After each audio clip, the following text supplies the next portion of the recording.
But then also a guy named Ryan Clark, who played safety for the Pittsburgh Steelers, really good player for years. He's now on ESPN. He and a number of his cohorts were kind of comparing Lamar Jackson to other black quarterbacks and saying that, well, look, Patrick Mahomes, he's really mainstream because his mom is white and his wife is white. Yeah. Russell Wilson, when he first came into the NFL, he was married to a white woman, and that made him more mainstream and more acceptable. And I know you, Congressman, are married to a white woman. Yes. Does that make you less black? I mean, that's what it seems to be suggesting, that you're far more mainstream, and that's what they're suggesting.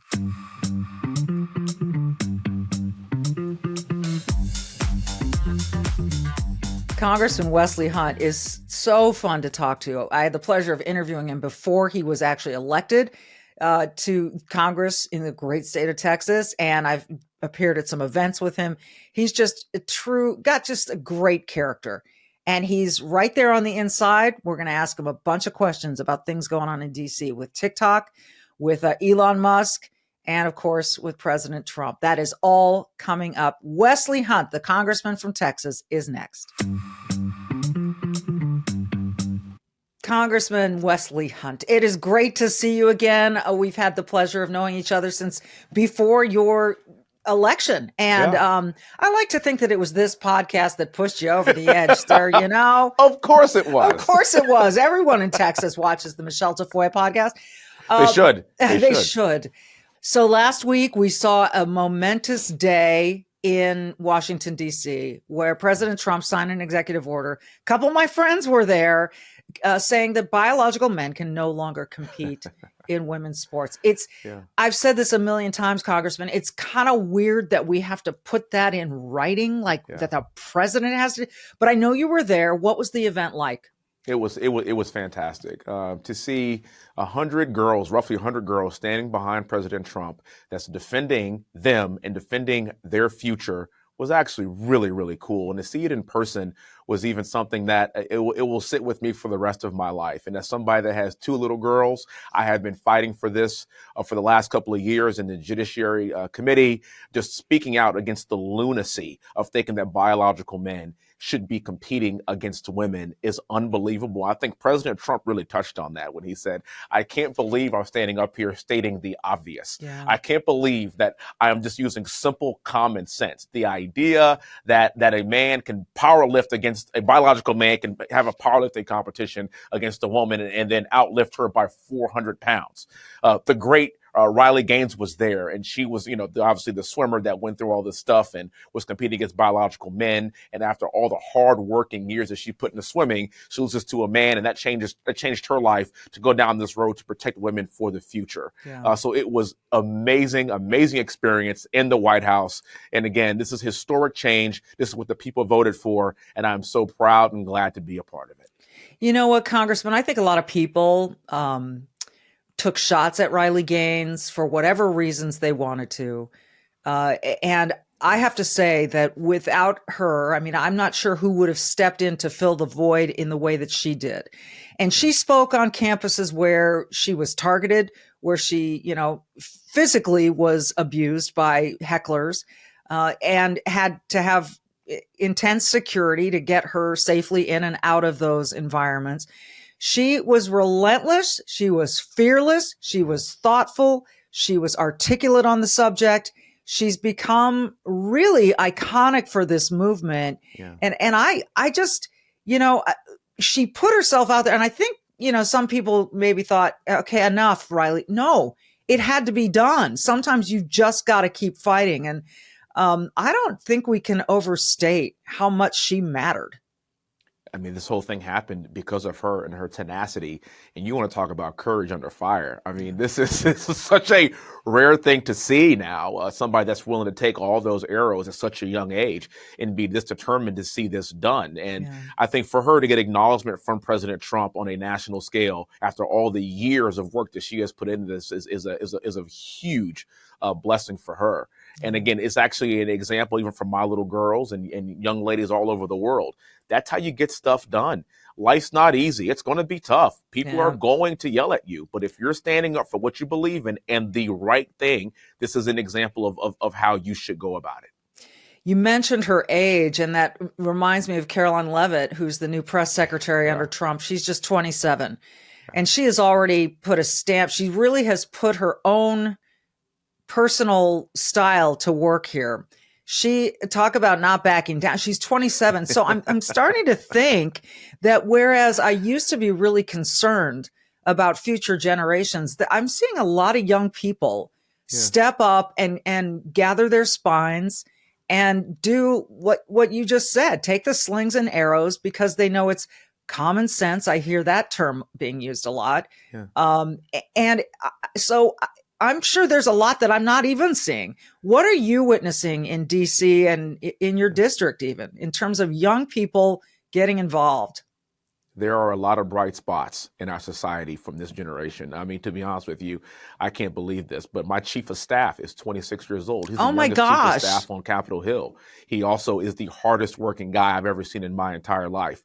So this is where I kind of push back on a lot of people that say, well, this next generation is lost. No, this next generation is actually coming up under the tutelage of the America First and the MAGA movement.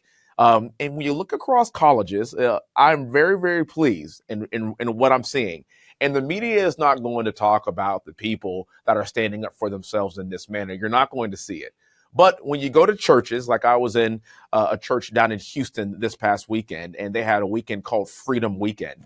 And after the week after Freedom Weekend, they had a church service, and there were hundreds of young people that accepted Christ that are America First type-minded freedom fighters that are 18, 19, 20 years old. I'm seeing this happen all over the country.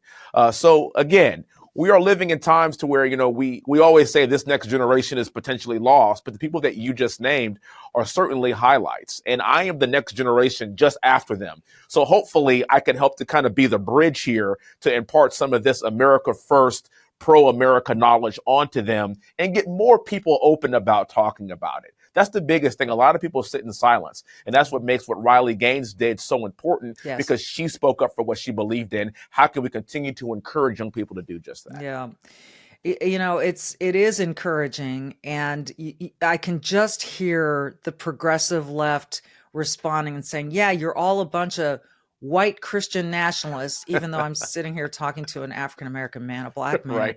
Right. But they're going to say you're a sellout. You've heard it all, Wesley, Congressman. Uncle You've heard it all. Sellout, heard it all. But when you hear just even the nationalism, the Christian nationalism, it's so degrading. We have to remember that it's the only argument they have is to call names, and that's why we got to not let that shut us down, because that's what they want to do. They want to scare you into shutting up. They want to shame you into shutting up. And I see this courage coming out. And but we're seeing the progressive left right now in front of the Department of the Treasury, in front of USAID, claiming all this crazy stuff about Elon Musk and how he's, and that Donald Trump is indeed a dictator.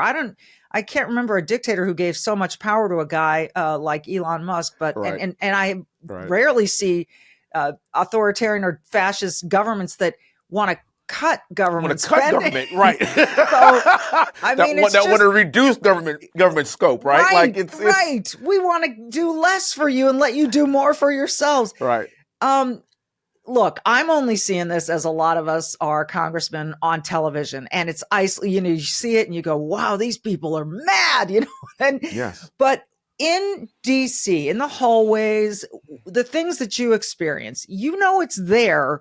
How pervasive is it? And what's kind of the reaction been from more level-headed legislators? So much going on in the world. The Chinese U.S. Treasury hack, a new virus potentially spreading in China. What else is going on behind the scenes? What are we not being told about? We're certainly finding out quite a bit that we haven't been told about. Critical information could be being hidden. We don't know. So why gamble with your financial future, that's the last thing you want to do. Regardless of who is in office, safeguarding your wealth is absolutely essential. And, while a lot of us are hopeful with Trump back in office, we all remember the challenges of last time he was in office when Democrats tried to get in the way and resist. So relying solely on digital systems or banks, that's just not a risk you can afford to take. That's why I'd like you to take a look at American Independence Gold by visiting tafoyagold.com. Do it now to learn more.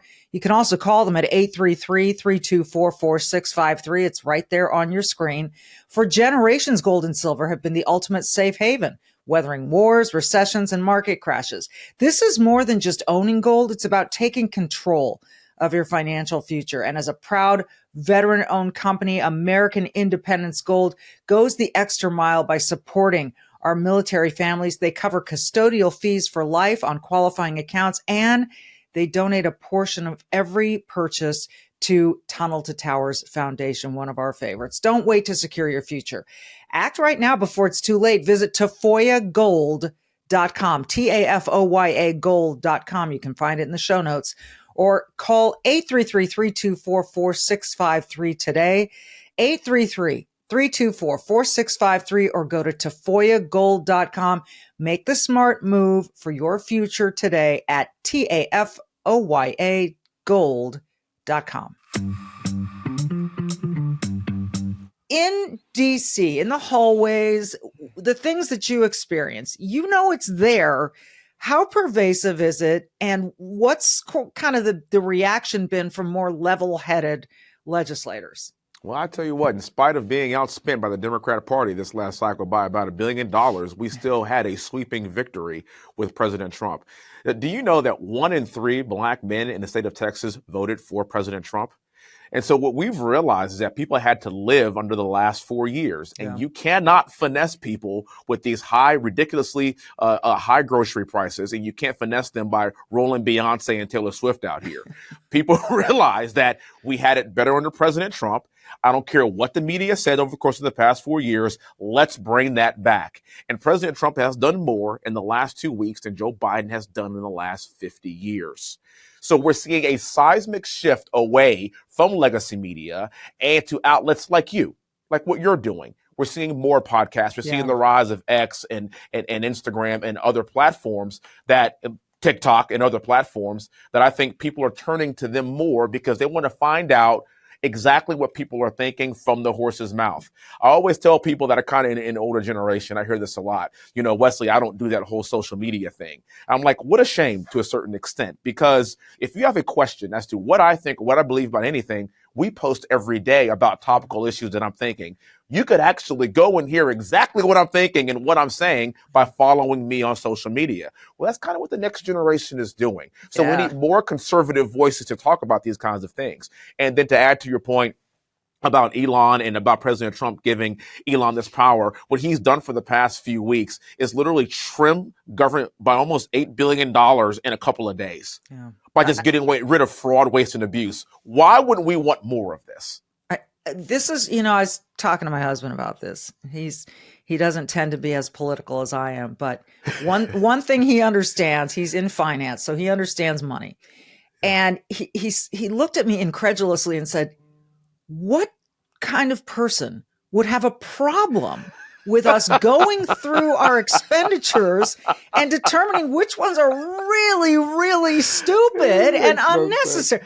What serious adult would have an issue with this? And so when you see, and it's interesting, this group that's been most vocal, it's a really progressive group. I mean, I don't see Nancy Pelosi out there. I don't see, Amy Klobuchar out there. I see a really progressive left. Should that tell us what we need to know about this reaction?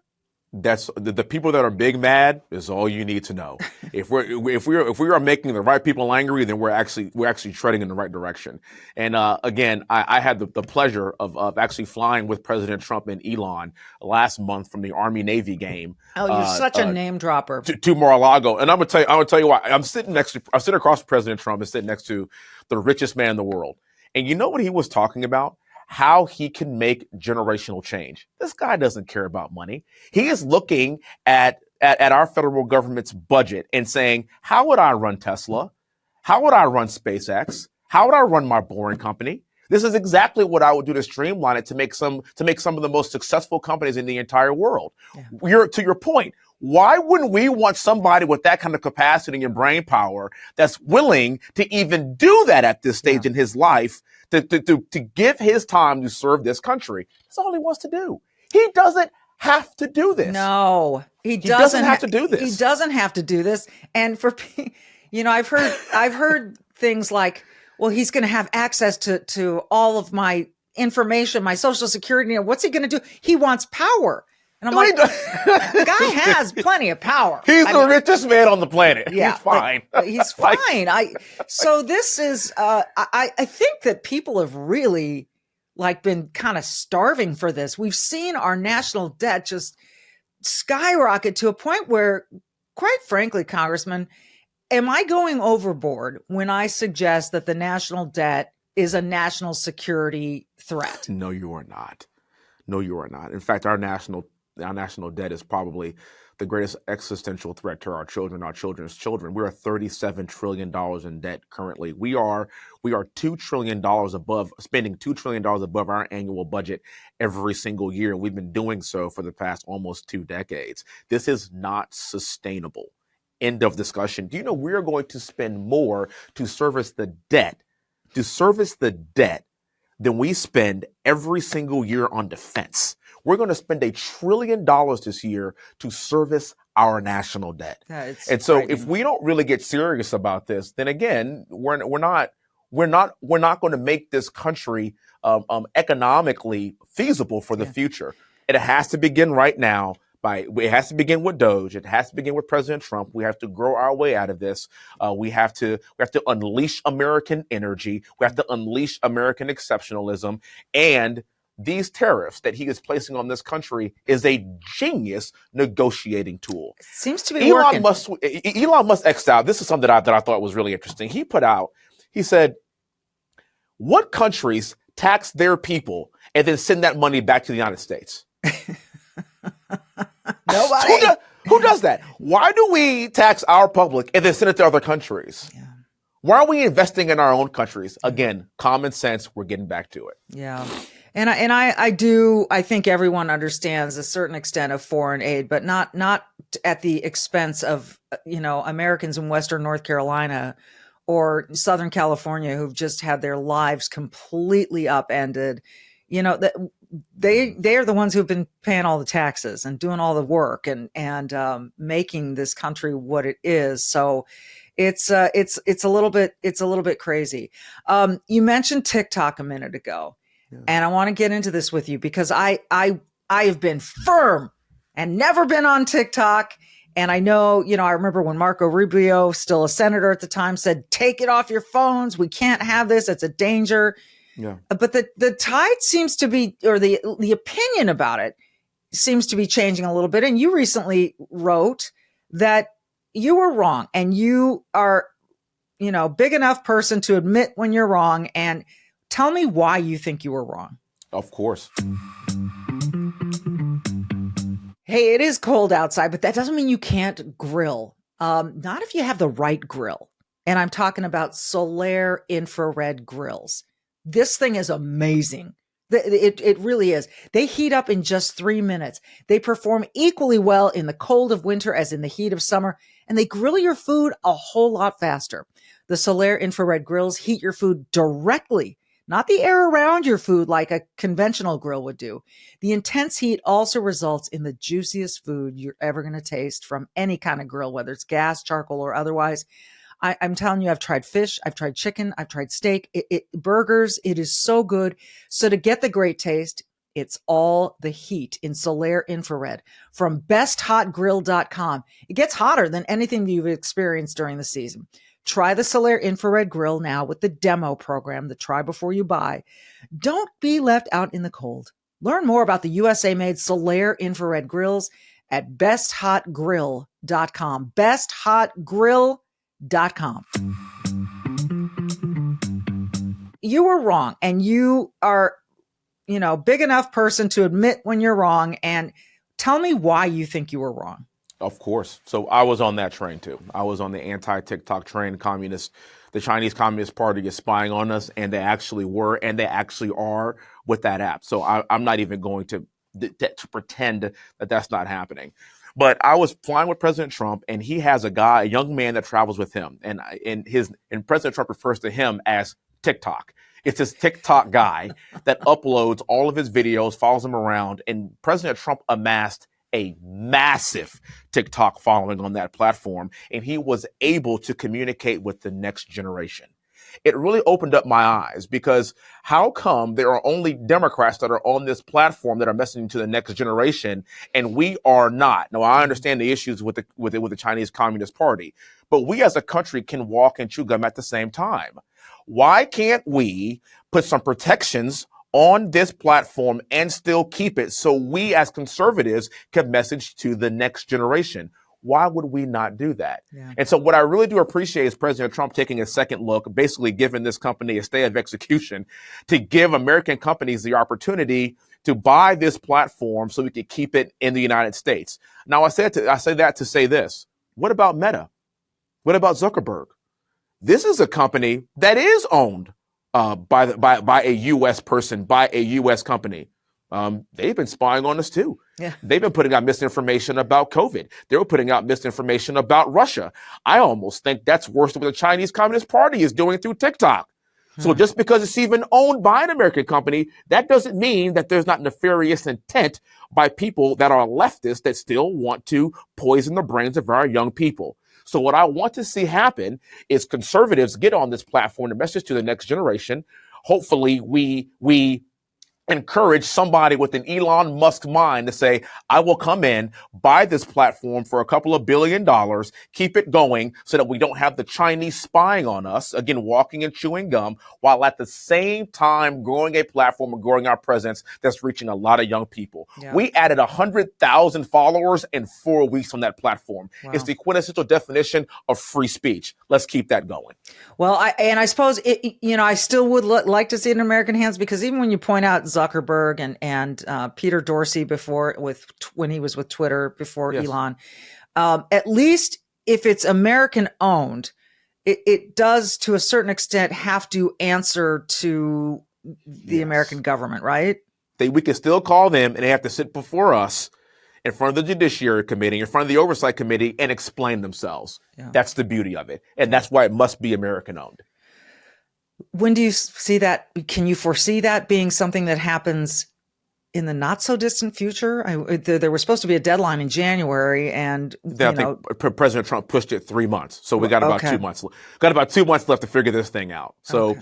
I know that there's been talk of a few conglomerates coming together and buying that piece of right. it. If I had to be a guessing man, I don't see TikTok not wanting to make a couple of $1 billion. So that's kind of going to be your choice. Yeah. Either the platform goes away and you make no money, or you sell it to the United States and make some money. Yeah. It's just that binary. Yeah. So we'll see what happens. Okay. I like the way you worked in binary there, because not only is that a digital term, but it's also a very social term of the day. What I did there? You're genius, man. You're genius. You have talked about what's gone on in just a few weeks here. It's hard to keep up with. What was your reaction when the president said, we'll take over Gaza and we'll turn it into, the Riviera of the Middle East? Property. Only President Trump. I tell you. As somebody that's got to spend some time with him personally, you have to understand when he says certain things, it's tongue in cheek.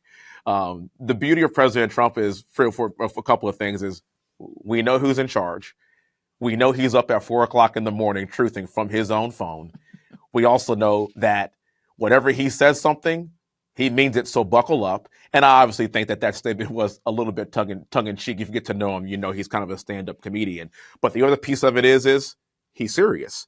He is serious about America being a strong America. He is serious about influencing the entire world and helping out our allies. He is serious about not starting new wars, specifically in Gaza and the Middle East. He is serious about not having Iran get to a nuclear weapon. He is serious about the Abraham Accords. Yeah. He was serious the first time he ran about moving the embassy to Jerusalem.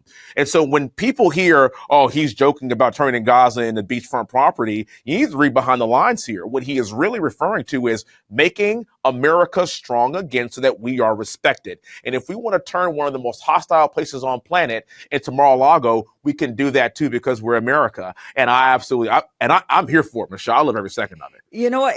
Here's the funny thing about it. Like when he first said it, I was watching the presser with Netanyahu and I looked up and I went, oh, he did not just say that, did he? And but then it's like you say, this guy is constantly throwing out the opening salvo, yes, right? I'm gonna reach for the moon. Plant your flag here. Yeah, yes. Exactly. And then we'll negotiate back, just like he did with the tariffs. And people are saying, oh, it's a trade war. And what happened to Canada? What happened to Mexico? Canada, what happened to Mexico? Exactly. So, but then the more people kind of started talking about this, what he is offering is, look, insanity is doing the same thing over and over again and expecting a different result. Yes. And that's what we've seen in the Middle East with this. The two-state solution doesn't seem to be one that's going to work. It has worked for generations. Right. And you see now certain countries and territories coming around to this normalization with Israel. Maybe something is possible there. I don't know what it is, but at least have the imagination to think that, yes. He's waking people up. Yes. Why would we not do that? And why would we not plant our flag? And he's a master negotiator. I mean, This is what you do in negotiation practices. You plant your flag, and you'd be surprised at actually what you might get. You might get it all. Yeah. Who knows? You might. But you're going to get something. And I think that's kind of his whole point. And then also to kind of add to the color about President Trump this morning, he had a prayer breakfast this morning. I don't know if you saw this, but, he was talking about how God saved his life when he got shot. But he made a joke about how the first thing that he was worried about when he looked in the mirror was, how's it going to affect my hair? If that doesn't give you any insight to President Trump's sense of humor, but then again, was he joking? Probably not. We all know he loves his hair. Yeah. But again, this is a president right now that speaks what everybody is thinking. He speaks in plain English. Yeah, sure. I mean, I think a lot of people may view that as not being serious, but it's working. And thank God we have him back. And thank God it is not Kamala Harris. Otherwise, we would not be getting better as a country. Oh my gosh, that's actually kind of terrifying. It's terrifying to think. Well, it says a lot, Congressman, that you mentioned earlier how much money that campaign spent and brought out the heavy hitters, Megan Thee Stallion and Beyonce and all the rest. Yeah. And couldn't win. Yeah. Didn't win a single swing state. It says a lot about her candidacy. And recently at this, they were looking for the new chair of the DNC, and someone from MSNBC was up there on the panel and said, how many people think racism and misogyny had something to do with the election? And everyone in the auditorium raised their hands. And this gentleman said, you all passed the test, basically. Yeah. So if you're having trouble sleeping, you know that I have found Sleep Cream. You can find them at CREME.com. This is a topical lotion, a cream that you put, I put it on the insides of my forearms and elbows, sometimes the bottoms of my feet, and it just allows you to relax. It is a CBD-based product. It smells really good, and it works. And you have a guarantee here. You can try it. And if it doesn't work for you, you can just ask for your money back. You don't even have to send the product back. And guaranteed, they will refund your money if you are not satisfied with the product. Let me tell you about a couple people who are, though. Lorraine E. said, nothing I've tried works better. This stuff is great. I fall asleep quickly. And even when I wake up in the middle of the night to use the bathroom, I have no midnight anxiety and fall asleep again. Thank you for a terrific product. Don't change a thing.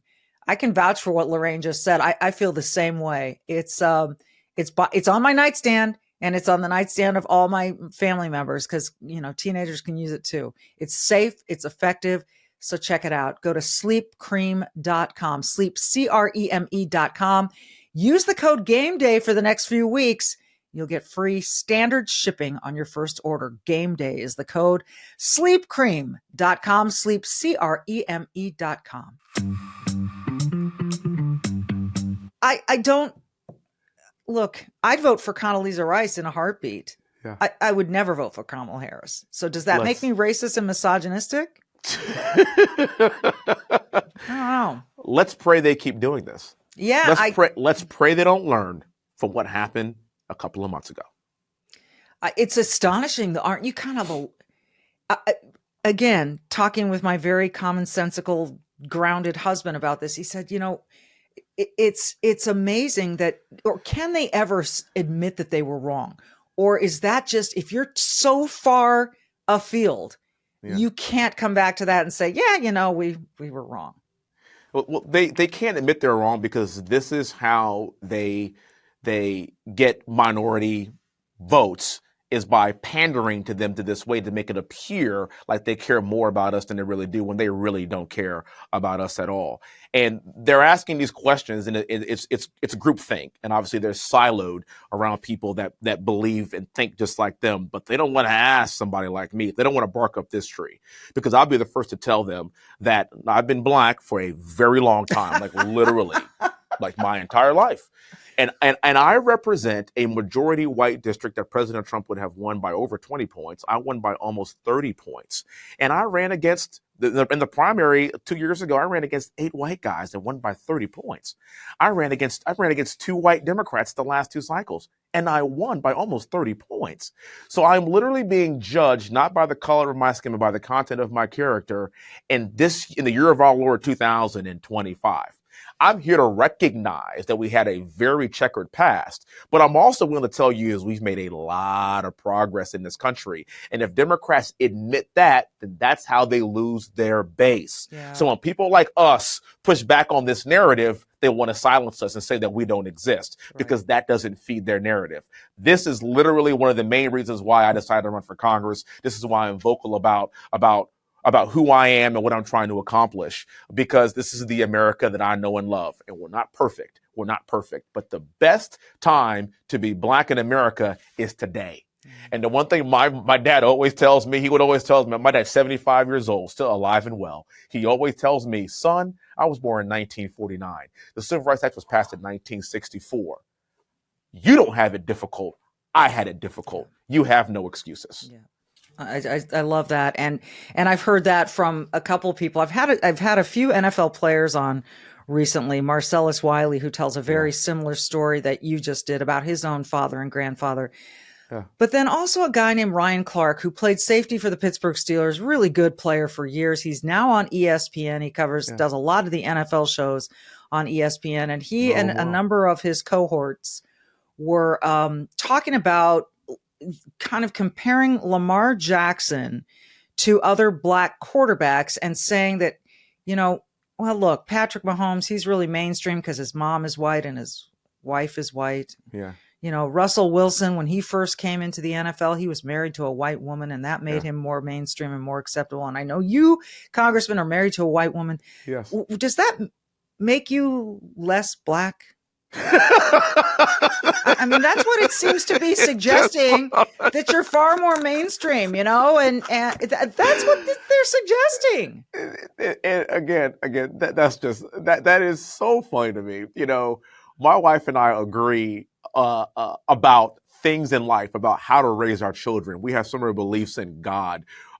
We grew up in a very similar kind of background of home. My wife is from a small town in Iowa, grew up in a very conservative area of this country. I am from Texas. We met through mutual friends and we fell in love, and now we have 3 beautiful children. At no point in time was I really concerned with what she looked like. I was concerned more with, what do we have in common? What do we agree on? Is this somebody I can spend the rest of my life with? And at no point in time did it make me less black because I fell in love with someone who wasn't black.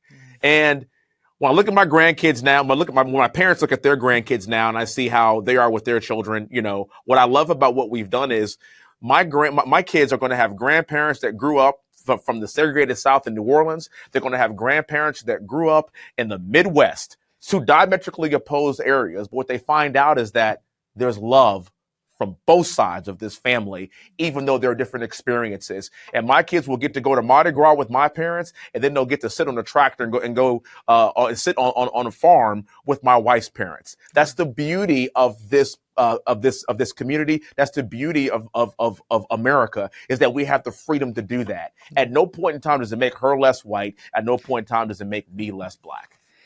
I just wanted to give you an opportunity to address that, because Tell you how I really feel. I wanted to know how you really felt, Congressman. It's always so much fun to talk to you and to see what's going on in DC, and to hear from people who are right there observing it from a place that we're not. You know, I can tell you a lot about an NFL sideline, but I can't tell you what's going on in the halls of the Capitol. So it's fun to be able to talk to you, and I you know how much I admire you and your work and your and we character. Admire you. My team and I appreciate love that. You. I appreciate Keep that. up the good work. We're gonna try. We're gonna try. He is Congressman Wesley Hunt from the great state of Texas. Follow him on TikTok. You can follow him on TikTok now. That's right. And as soon as TikTok's in American hands, I too will join. There you go. We'll keep working on it. I always say, be brave, do good, and we will see you next time. Thank you, Congressman. Of course. God bless you.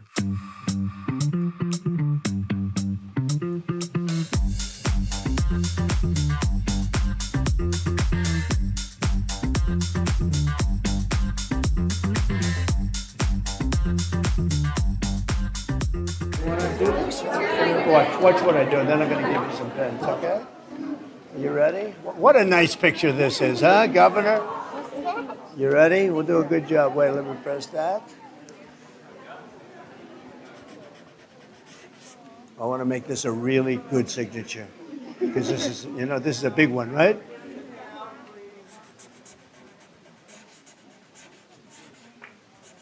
Oh, I think we have a 10. We have a 10. God bless